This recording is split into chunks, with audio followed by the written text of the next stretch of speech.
Hi! Hello! Welcome to the legal stories. And ఈరోజు నేను చెప్పే లీగల్ క్వైరీ చాలామంది వుమెన్‌కి ఎప్పుడు ఏం చేయాలో అనేది అర్థం కాదు.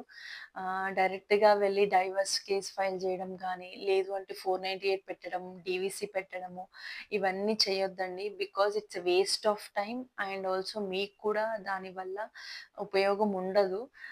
అంటే it's a late time of decision. ఒకవేళ మరీ హరాస్మెంట్ ఉంటే పెళ్లి పెట్టొచ్చు. బట్ ఆహ్, ఒకవేళ మీ పిల్లలు కానీ మీతో మీరే మెయింటెనెన్స్ చేస్తున్నారు. వాళ్ళ బేసిక్ నీడ్స్ అంటే మీరు ఆ టైంలో చేయాల్సింది ఒకటే అండి. మెయింటెనెన్స్ కేస్ అనేది ఫైల్ చేయాలి.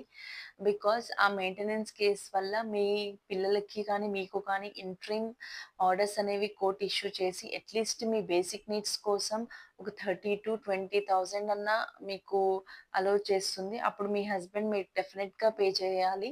మీ దగ్గర మిమ్మల్ని పెట్టుకోకపోయినా సరే మీ హస్బెండ్ అనేది మీకు మెయింటెనెన్స్ చేయాలి. సో, ఇలాంటి టైంలో ఎప్పుడైనా మీరు ఏ సిట్యుయేషన్స్ లేదు అంటే డెఫినిట్‌గా ఎళ్లి మెయింటెనెన్స్ వేయండి.